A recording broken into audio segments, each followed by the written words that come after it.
Hey there, good morning. I got up a little early and I wanted to take a walk, so come along with me. I'm at Summerfield Park.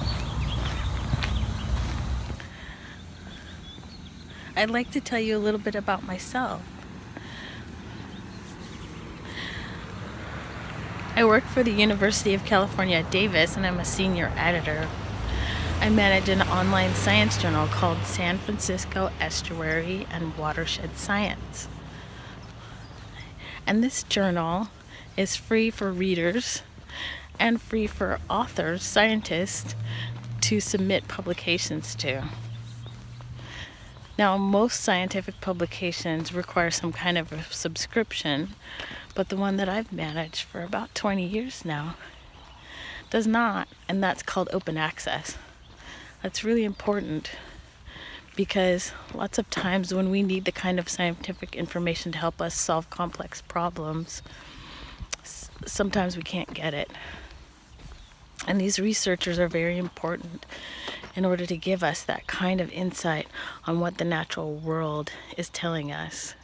You can see a lot of this in all the complex problems that are now very exacerbated in the effects of climate change.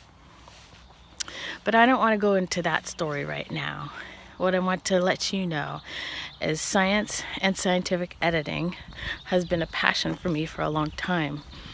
I began as a researcher, as a fisheries biologist, working for the state of California in 1997.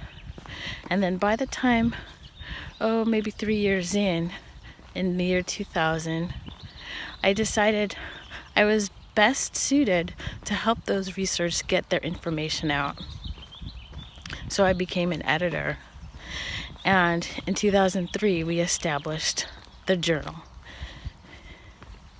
So it's been a lifelong interest and skill of mine in order to collect, organize, and disseminate scientific information. And when I came across this idea of establishing a seed library, I thought, hey, that aligns with my core skill, my interest. I love to take discrete, organized, packaged scientific information and distribute it as widely and freely as possible so that it can be sustained and maintained in a place where people can always find it. And that's what establishing the seed library means to me. To establish a place, a community resource, where anybody who's interested can borrow and return seeds in order to grow the kinds of plants, fruits, vegetables, even edible flowers in their own personal space to give them a sense of well-being and resilience and healthfulness. So that's why I chose to bring this idea to fruition, to partner with many others in the community in establishing the Napa Seed Library. I hope you'll come along with me on this adventure and see what it has to offer you. Thanks for watching.